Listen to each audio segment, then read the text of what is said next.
जमीयत उलेमा हिंद का दिल्ली में 2 दिन तक अधिवेशन चला। देश भर से जमीयत के नेता यहां पहुंचे। सबने मंच से एक बात एक सुर में सुनाई। कहा गया कि मुसलमानों के साथ अत्याचार हो रहा है, राजनीति मुसलमानों के खिलाफ हो रही है, संस्थाएं मुसलमानों के खिलाफ काम कर रही हैं, अदालतें मुस्लिम विरोधी फैसले दे रही हैं, बुलडोजर मुसलमानों के घर देखकर चल रहा है, नीतियां मुसलमानों के खिलाफ बन रही हैं, इस्लामोफोबिया के नाम से सताया जा रहा है। सवाल प्रधानमंत्री नरेंद्र मोदी, संघ प्रमुख मोहन भागवत से पूछे गए। हालांकि जमीयत उलेमा हिंद के चीफ मौलाना महमूद मदनी की राय अलग अलग मुद्दों पर अलग थी। उन्होंने मोदी और आरएसएस की कुछ मुद्दों पर तारीफ भी की। मदनी ने कहा कि जो मोदी और भागवत कहते हैं वो बात उनके नीचे ट्रांसफर नहीं होती। मदनी ने पसमानदा मुसलमानों का जिक्र किया, अकलियत और अक्सरियत का कैलकुलेशन भी समझाया। मदनी जो कह रहे हैं कितना सही है, उनके तराजू में मोदी का पलड़ा कितना भारी है, मोदी और भागवत पर उनकी तकरीर का क्या कोई पॉलिटिकल मैसेज है, क्या मदनी का नैरेटिव मुसलमानों में आगे तक कम्युनिकेट होगा? इन तमाम सवालों का जवाब आपको इस रिपोर्ट में मिलेगा। बात 80 और 20% की नहीं है, बात बराबरी की है। जमीयत उलेमाए हिंद के चीफ मौलाना महमूद मदनी ने पहली बार स्पष्ट शब्दों में आईना दिखाया है। बातें नरेंद्र मोदी और मोहन भागवत को सुनाई है। भारत हमारा देश है। जितना ये देश नरेंद्र मोदी और मोहन भागवत का है, उतना ही ये देश महमूद का भी है। न महमूद इनसे 1 इंच आगे है,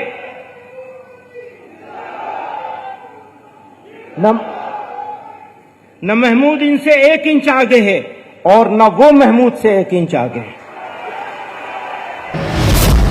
महमूद मदनी ने पहली बार इतना खुलकर बोला और सबका नाम लेकर बोला। मोदी सरकार के कामकाज पर बोला, आरएसएस पर बोला, हिंदुत्व पर बोला।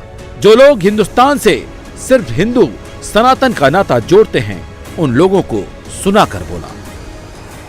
साथ ही इस धरती की खासियत यह है, ध्यान करिएगा, साथ ही इस धरती की खासियत यह है कि यह खुदा के सबसे पहले पैगंबर अबुल बशर सैयदना आदम अलैहिस्सलाम की सरजमीन है। आप यहीं तशरीफ लाए। यह धरती इस्लाम की जाए पैदाइश है। यह मुसलमानों का पहला वतन है। इसलिए यह कहना, यह समझना और यह बोलना कि इस्लाम बाहर से आया हुआ कोई मजहब है, यह सरासर गलत और तारीखी एतबार से बेबुनियाद है। इस्लाम इसी मुल्क का मजहब है और सभी मजाहिब में, सारे धर्मों में, सारे रिलीजन में सबसे पुराना मजहब है, सबसे कदीम और पुराना भी है। तो जमीयत के 34वें अधिवेशन की ओपनिंग कुछ इस अंदाज से होती है। क्लोजिंग कहां होगी ये आपको बताएंगे, लेकिन पहले आपको बताते हैं जमीयत का माहौल क्या था, जमीयत का फुल एजेंडा क्या था। जमीयत का यह अधिवेशन 2 सेशन में चला। 16 घंटे का सेशन था। 17 एजेंडे तय किए गए। हजारों लोग आए। मंच पर बड़े बड़े मुस्लिम स्कॉलरों को जगह दी गई। रामलीला मैदान करीब करीब भर दिया गया। हर एजेंडे के हिसाब से अलग अलग स्पीकर तय किए गए, अलग अलग टाइमलाइन तय की गई। कौन किस पर बोलेगा, कौन कितना बोलेगा, कई महीनों से मीटिंग हुई, तब जाकर एक फाइनल ड्राफ्ट तैयार किया गया। इस फाइनल ड्राफ्ट में मदरसों की आजादी की रक्षा से लेकर hate speech, Islamophobia, common civil code, इस्लाम के अपमान पर अंकुश, इलेक्शन में भागीदारी समेत 17 एजेंडे पर बात की गई। लेकिन मंच पर जितने मौलाना आए, जितने स्कॉलर आए, जितने डिबेटर आए, सबके लिए टॉपिक नंबर 1 था नरेंद्र मोदी, मोहन भागवत, मोदी सरकार का काम, आरएसएस और हिंदुत्व। सबसे पहले बात हिंदुत्व की।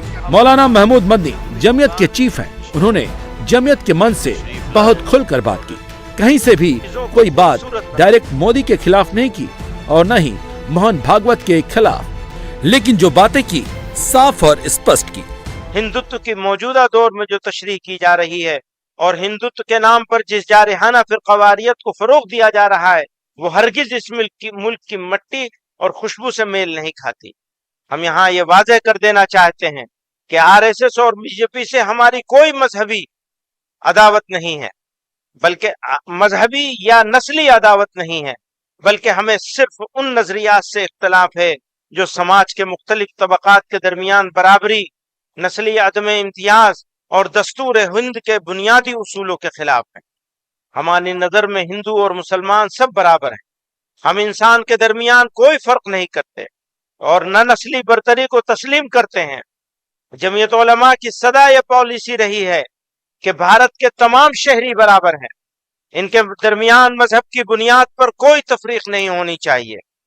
हम जब भी आरएसएस और उसके नजरियात की बात करते हैं तो हमें उसके माजी के सरसंघ चालक गुरु गोलवालकर की किताब बंच ऑफ थॉट के हवाले होते हैं। हालांकि आरएसएस के मौजूदा कायद के हालिया ऐसे बयानात जो एक कौमी नजरिए, मुत्तहिदा कौमियत और भाईचारे से कुछ मेल खाते हैं, उनको भी पेश नजर रखना चाहिए। इस्लामी तालीमात के मुताबिक दोस्ती के लिए बढ़ाया जाने वाला हाथ आगे बढ़कर मजबूती से पकड़ा जाना चाहिए। हम आरएसएस और उसके सरसंघ चालक और उनके मानने वालों को गर्मजोशी के साथ दावत देते हैं कि आइए आपसी भेदभाव और बुग़्ज़-ओ-इनाद दुश्मनी को भूलकर एक दूसरे को गले लगाएं और अपने प्यारे वतन को, देश को दुनिया का सबसे तरक्की याफ्ता, पुरअमन और मिसाली और सुपर पावर मुल्क बनाएं। लेकिन जब मदनी कहते हैं कि गोलवलकर वाला आरएसएस और मोहन भागवत वाला आरएसएस में उन्हें फर्क दिखता है और भागवत की बहुत सारी बातें हैं जिसे वो पसंद करते हैं, लेकिन वो सवाल भी उठा देते हैं जब वो कहते हैं कि भागवत जो कहते हैं उसे करके दिखाएं। आप कल्पना करें कि इस विश्व में हिंदू समाज अगर गायब हो जाता है तो क्या होगा इसका? सब लोग किसका प्रभुत्व दुनिया पर, इसके लिए झगड़ा करेंगे, कर ही रहे। तो गारंटी किससे है? गारंटी हिंदू से है। हिंदुस्तान बना रहे, सीधी बात है। इसमें जो आज हमारे भारत में मुसलमान हैं उनको कोई नुकसान नहीं, वो है, वो रहना चाहते हैं, रहे, पूर्वजों के पास वापस आना चाहते हैं, आए, उनके मन पर है। हिंदुओं में ये आग्रह है नहीं, इस्लाम को कोई खतरा नहीं है। हाँ, हम बढ़े, हम एक समय राजा थे, हम फिर से राजा बनना, ये छोड़ना पड़ेगा। हम ही सही, बाकी सब गलत, ये छोड़ना पड़ेगा। हम अलग है इसलिए हम अलग ही रहेंगे, हम सबके साथ मिलकर नहीं रह सकते, ये छोड़ना पड़ेगा। किसी को भी छोड़ना पड़ेगा। ऐसा सोचने वाला कोई हिंदू है उसको भी छोड़ना पड़ेगा, कम्युनिस्ट है उनको भी छोड़ना पड़ेगा। तो क्या भागवत जो कह रहे हैं वो सही जगह ट्रांसफर नहीं हो रहा है? मदनी किसकी बात कर रहे हैं? मदनी उनकी बात कर रहे हैं जो हिंदुत्व का सही मतलब नहीं समझते, जाहिलाना सोच रखते हैं। आज हमारा मुल्क नफरत और मजहबी तासुब की जद में है। नौजवानों को तामीरी कामों में लगाने के बजाय तखरीब का आलेकार बनाया जा रहा है। मीडिया इश्तिहाल फैलाने का सबसे बड़ा हरबा बन गया है। मजहब इस्लाम, इस्लामी तहजीब और कल्चर, बिलखुसूस सरवर कायनात आकाए नामदार ताजदार मदीना सल्लल्लाहु अलैहि वसल्लम के खिलाफ बेहुदा और बेबुनियाद प्रोपेगेंडे की मुहिम पूरे शबाब पर है। अरबाब इक़्तिदार सुप्रीम कोर्ट के तंबीहात के बावजूद उन्हें आज़ाद छोड़कर उनकी हौसला अफजाई कर रहे हैं। जमीयत उलमाए हिंद कहेंगे हमने तो आज़ाद नहीं छोड़ा, मुकदमा चलाया। तो वह छोटे छोटे मामले पर लोगों पे यूएपीए लगता है, इन्हें सबको यूएपीए लगा के बंद करना चाहिए ना। जमीयत उलमा हिंद जारिहाना फिरक़वारियत को पूरी कौम और वतन का नुकसान तस्वुर करते हुए इसे वतन की सालिमियत के लिए सख्त खतरा समझती है। कलेजा थाम लो, रूदाद गम हमको सुनाने दो। कलेजा, कलीम आजिज मरहूम ने कहा, कलेजा थाम लो, रूदाद गम हमको सुनाने दो। तुम्हें दुखा हुआ दिल हम दिखाते हैं, दिखाने दो। जमाना सब्र कर लेता है आजिज, हम भी कर लेंगे। खलिश दिल की मिटा लेने को दो, आंसू बहाने दो। ऐसा नहीं है जमीयत के मन से मदनी ने मोदी भागवत और हिंदुत्व को लेकर सिर्फ सुनाया। जब उन्होंने ये बातें कर ली तब उन्होंने मोदी सरकार की नीतियों की तारीफ भी की। जिसमें उन्होंने मोदी सरकार की विदेश नीति की तारीफ की, तुर्की सीरिया भूकंप का जिक्र किया, कैसे मोदी सरकार ने तुर्की सीरिया में मदद भेजी और जहां उन्होंने इंसानियत को अहमियत दी। हर बात को मुखालिफत साबित करके नजरअंदाज करना और उस बात को तोड़ने की कोशिश करना, ये पॉलिसी मुल्क के लिए सूदमंद नहीं। हम फॉरेन पॉलिसी के हिसाब से ये भी मैं कहना चाहता हूं, आज ये चंद रोज पहले भयानक हादसा हुआ है। अल्लाह ताला उस हादसे का शिकार होने वाले लोगों को अपनी तरफ से बेशुमार नेमतों से नवाजे, बेहतरीन बदला अता फरमाए, इस मुश्किल में उनके लिए आसानियां पैदा फरमाए जो तुर्की और शाम में हुआ है। उस हादसे का जिक्र करते हुए मैं अपनी हुकूमत का शुक्रिया अदा करना चाहूंगा कि उसने सिर्फ दिखाने के लिए नहीं, सिर्फ एक फर्ज का अदा करने के लिहाज से नहीं कि भाई कुछ कर दिया, नहीं, बल्कि ये महसूस हो रहा है कि पूरी ताकत लगा रखी है। कल रात तक 7 जहाज जा चुके थे, 6-7 जहाज जा चुके थे एनडीआरएफ के लोगों को लेकर।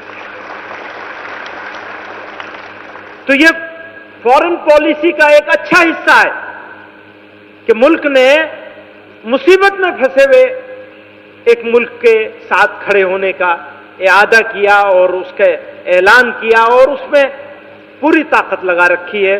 हम बल्कि अपनी सरकार से ये भी चाहते हैं कि हम लोगों को भी, यानी आवाम को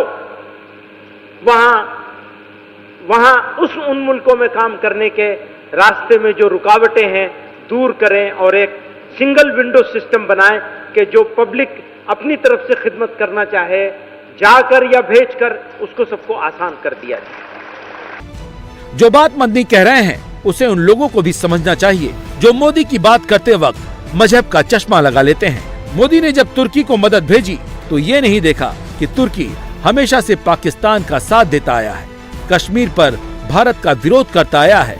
इसीलिए मदनी कह रहे हैं काम जबरदस्त हो रहा है और मोदी का काम ठीक लग रहा है। मदनी मोदी की तारीफ तो कर रहे हैं लेकिन सवाल बड़े गंभीर कर रहे हैं। खुमार ने हाल गम उनको सुनाते जाइए। अब किसको सुनाएंगे, वो तो बहरे हैं, आप ही को सुना लेंगे।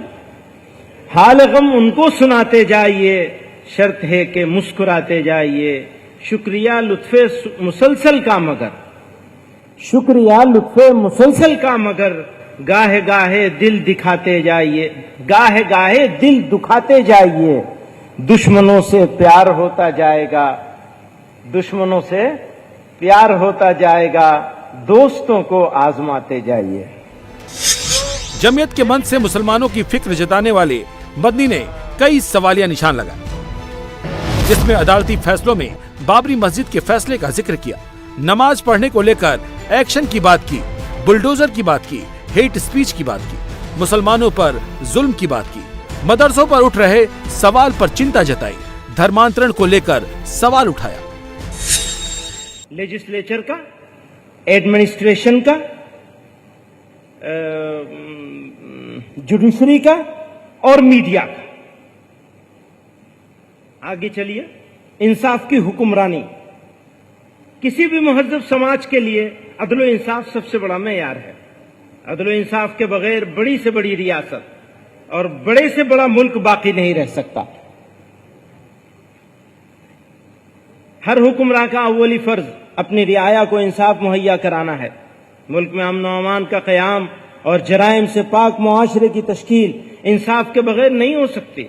हमारे मुल्क और समाज की एक तल्ख हकीकत है कि न सिर्फ हम जालिमों, कातिलों और लुटेरों को करार वाकई सजा देने में नाकाम हैं, बल्कि बेकसूर अफराद को जानबूझकर गिरफ्तार किया जाता है और फिर उनको तवीलुल मुद्दत कैद में रखा जाता है और 20 साल गुजरने के बाद अदालत उनको रिहा कर देती है। ऐसे हजारों वाक़यात का रिकॉर्ड पेश किया जा सकता है।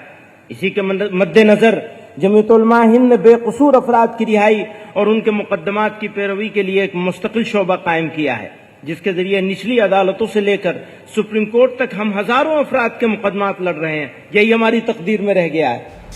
इस मंच से सरकार के डायरेक्ट विरोध की बात नहीं की गई, लेकिन उन्हें लगता है कि मुसलमानों के साथ कुछ ऐसी बातें हो रही हैं जो ठीक नहीं हैं।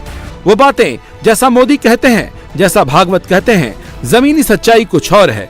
लेकिन ये होगा कैसे, फर्क पड़ेगा कैसे? इसके लिए मदनी ने मुसलमानों को वोट की ताकत का एहसास कराया और एक कहानी सुनाई।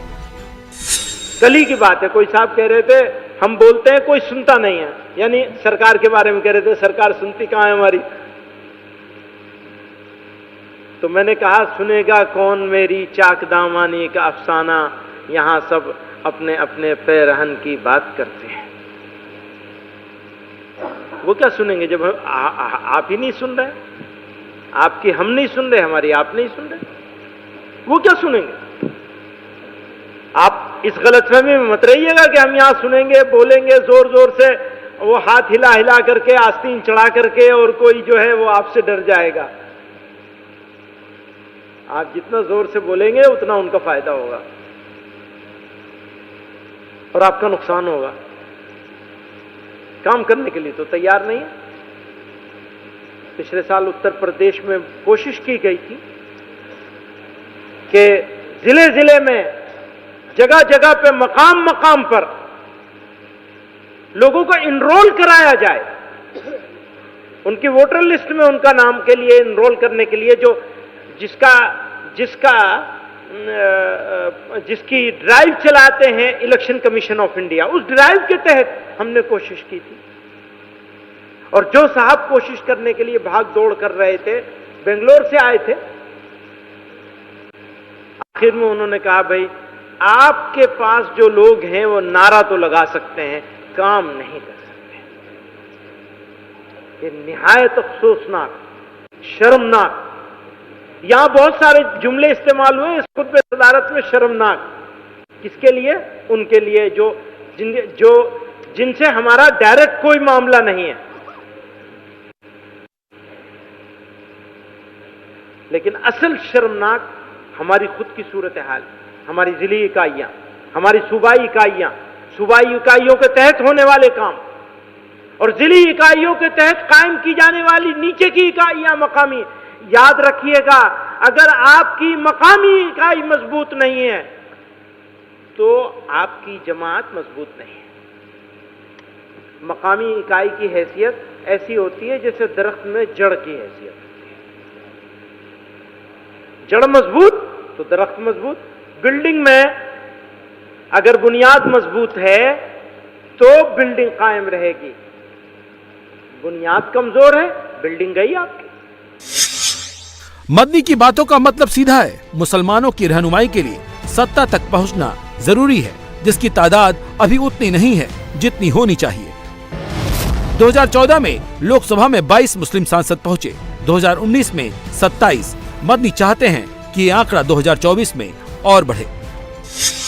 लेकिन ये होगा कैसे? उसके लिए मुसलमानों को सियासत में भागीदारी बढ़ानी होगी और वैसे ही वोट डलवाने होंगे जैसा बीजेपी और आरएसएस पोल करवाती है। लेकिन क्या मदनी की टीम में ऐसे लोग हैं? एक एक शख्स इस जिम्मेदारी को लेकर जाए, जहां भी इंतखाबात आने वाले हैं वो अपनी पूरी टीम को लेकर मैदान में उतर जाए। बहुत साजिशें होती है हुकूमत की तरफ से भी और इलेक्शन कमीशन की तरफ से भी, हमको गुमराह करने की कोशिश की जाती है। हमारे लोगों में इल्म की कमी है, तालीम नहीं है, वो समझ ही नहीं पाते क्या मसला है, और लाखों लोग जो है वो कट जाते हैं। और जैसे इसमें लिखा गया है कि एक आदमी के एक वोट से हुकूमत गिर सकती है या उसके एक वोट पड़ने से हुकूमत बन सकती है। इसलिए अपना कौमी फरीजा समझकर हम लोग इसको ले जाएं और अपने अपने इलाके में जैसे सदर मोहतरम चाहते हैं, उनकी ख्वाहिश है, ये कौमी मफाद की बात है, कोई इसमें गफलत न करे। ये ताकत के बलबूते पर मनवाना चाहते हैं। अगर बुनियादी हुकूक में हाथ डालना शुरू किया तो जमीयत के ये ठंडे चेहरे नहीं रहेंगे, उस वक्त गर्म चेहरा सामने आ जाएगा। सुना आपने AIUDF के मुखिया बदरुद्दीन अजमल या फिर ममता के पूर्व मंत्री सिद्दीकुल्ला। ये जमीयत के मेंबर तो हैं, लेकिन इनकी राय मदनी की राय से अलग है। मदनी को शिकायत है मोदी और भागवत जैसा कहते हैं वैसी बातें ट्रांसफर नहीं होती। तो सवाल ये भी है कि क्या मदनी जो कह रहे हैं उनकी बात भी क्या जमीन पर जमीयत के नेता सही से उतार रहे हैं? जमीयत के मंच से पसमानदा मुसलमानों का भी जिक्र हुआ। वही पसमानदा मुसलमान जिसका जिक्र मोदी ने राष्ट्रीय कार्यकारिणी की बैठक में किया था और उनसे संपर्क बढ़ाने और उनके भरोसा जीतने की बात की थी। जमीयत को इस बात का डर सता रहा है कि हम तो एकजुट नहीं हो रहे, कहीं पसमानदा का साथ न छूट जाए। इसमें कोई शक नहीं कि मुसलमानों का एक बड़ा तबका बिरादरान वतन की तरह नस्ली तफरीक का शिकार है और इसकी पसमानदगी को दूर करने के लिए रिजर्वेशन जैसे इकदाम की सख्त जरूरत है। लेकिन पसमानदगी और अशराफ और अरदाल के सवाल पर मुसलमानों के दरमियान तफरीक हरगिज दुरुस्त नहीं है। अलबत्ता मुसलमानों में दलित और पसमानदा बिरादरियों की जमीनी हकीकत को तस्लीम करते हुए आज के इजलास आम के मौके पर हम ये ऐलान करना चाहते हैं कि मुसलमानों का हर एक तबका मुस्लिम समाज में बराबरी की हैसियत रखता है और माजी में जो ज्यादतियां माजी में क्या हाल में भी हो रही हैं, जो ज्यादतियां जात पात के नाम पर हुई हैं या हो रही हैं, उन पर हमें शर्मिंदगी है और इसे दूर करने के लिए हम अहद करते हैं कि हम मुसलमानों में मुआशी, समाजी, तालीमी हर जाविये से मुसावात कायम करने की हर मुमकिन कोशिश बरूए कार लाएंगे और पसमानदा मुसलमानों को खुसूसी मुराआत, रिजर्वेशन और सरकारी स्कीमें दिलाने के लिए हर मुमकिन जिद्दोजहद करेंगे।